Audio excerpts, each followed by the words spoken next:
Bonjour tout le monde, ça va, vous allez bien? J'espère que vous êtes en très bon état, très bonne forme et vous êtes prêts, Inch'Allah, pour les contrôles.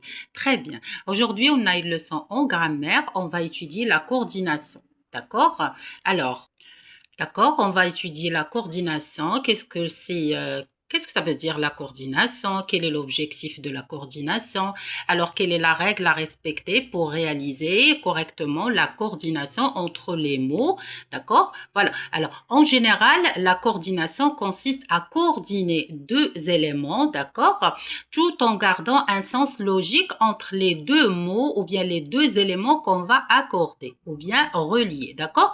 En grammaire, normalement, l'objet, normalement, ce sont les mots, ça veut dire on étudie les mots en grammaire. Alors, la coordination en grammaire consiste à relier deux mots. Quand je dis deux mots, par exemple, les noms, les verbes, les adverbes, les adjectifs, ou deux groupes de mots. Quand je dis groupe de mots, ça peut être un groupe nominal, ça peut être une proposition.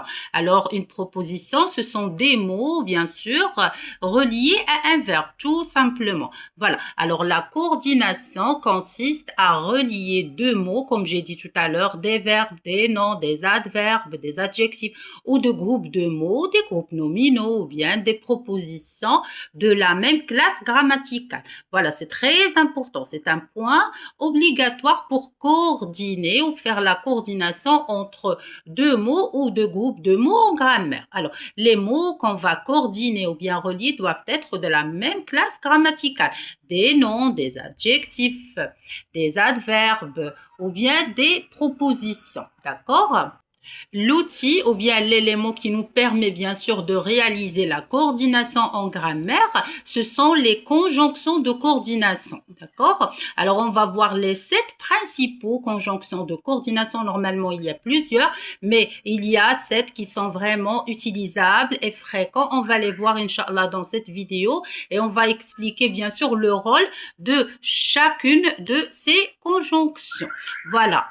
Alors, la coordination, comme j'ai dit tout à l'heure, permet d'établir un lien de sens entre les éléments coordonnés. Ça veut dire que entre les deux mots ou bien les deux groupes de mots qu'on va coordonner, ils doivent y avoir un sens logique, d'accord? Ça veut dire, après avoir fait la coordination, il doit bien sûr avoir un sens logique dans la phrase ou bien entre les mots tout simplement qu'on a relié, comme on va voir dans les exemples.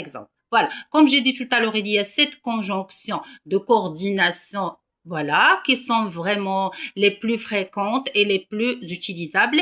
Il y a 7, on va les étudier, alors que leur rôle. D'accord? Alors, on a fait cet ordre, bien sûr.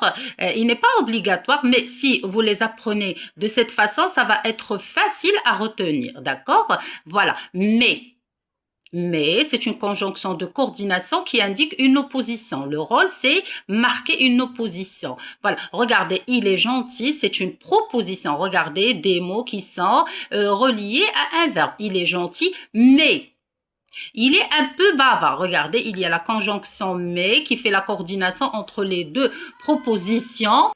Il est gentil et il est un peu bavard, ça exprime bien sûr l'opposition. Regarde, il est gentil, mais il est un peu bavard. On est en train peut-être de décrire une personne, on a dit il est gentil, mais il est un peu bavard, d'accord? Voilà, il y a ou indique un choix ou une possibilité bien sûr de choix. Regardez ici, il y a une phrase, tu veux une pizza ou un sandwich? Regardez, il y a ici ou qui aide à faire la coordination entre deux noms. Une pizza, un sandwich. Tu veux une pizza ou un sandwich? Ta maman, ton papa qui te demande ou bien ton choix, alors ils ont dit tu veux une pizza ou un sandwich. C'est une phrase interrogative, mais bien sûr, cette conjonction, on peut la trouver dans une phrase déclarative. Ça peut être pas une question, mais ça peut être une phrase déclarative. Par exemple, ta maman te dit tu prends une pizza ou un sandwich. Voilà, c'est une phrase déclarative. Voilà, mais l'exemple, on a choisi une phrase interrogative. Voilà.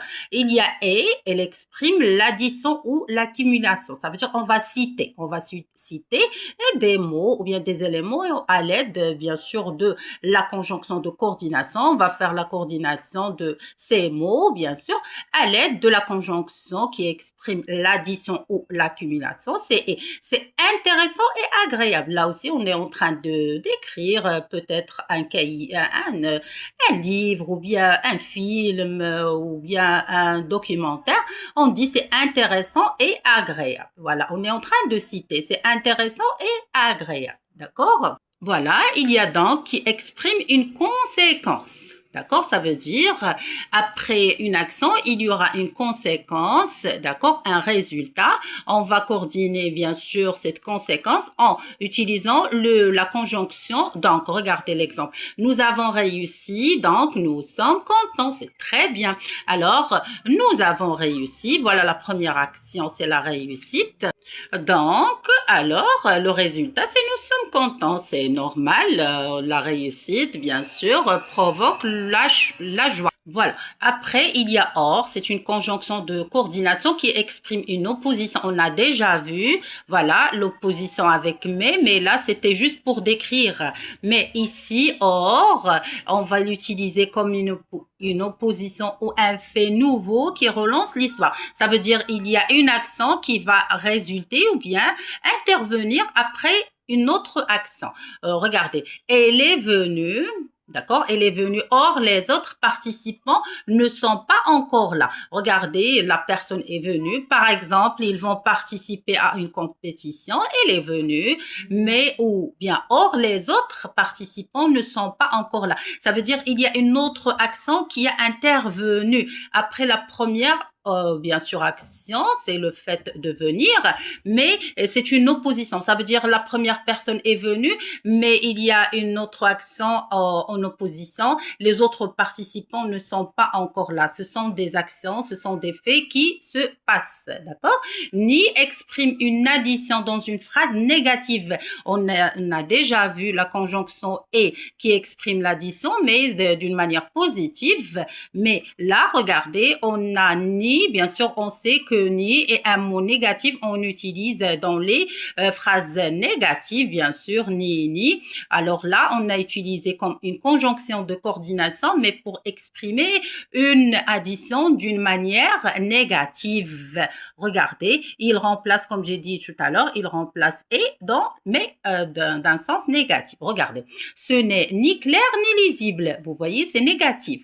D'accord? Ce n'est ni clair ni lisible. On est en train, bien sûr, de citer des qualités, mais qui sont négatives. Ce n'est ni clair ni lisible. À la fin, il y a car, d'accord? On sait très bien que car est un mot invariable qui exprime bien sûr la cause et c'est un élément ou bien une conjonction de coordination qu'on utilise pour exprimer la cause ou l'explication. Regarde, je te félicite car tu as obtenu de bonnes notes. Très bien, je te félicite. Pourquoi?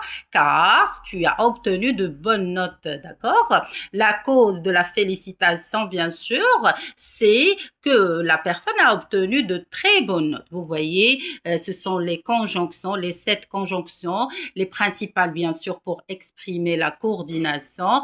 C'est très facile. Je récapitule que la coordination consiste à relier deux mots ou deux groupes de mots, bien sûr, de la même classe grammaticale, tout en gardant un sens logique, bien sûr, un sens correct entre les mots ou bien les mots ou bien les groupes de mots qu'on va coordonner. Cette conjonction les plus connues, les plus utilisables qui nous permet bien sûr d'exprimer la coordination, ce sont mais, ou, et, d'accord? Donc, or, ni, car on a cité de cet ordre pour vous faciliter la tâche, bien sûr, ou le travail de les retenir. Je vous remercie infiniment. Je suis vraiment désolée, il y avait du bruit. Voilà, je vous remercie. Je vous souhaite très bon courage, très bonne chance, très bonne journée. Merci à votre compréhension, merci à votre attention et à la prochaine. Merci beaucoup.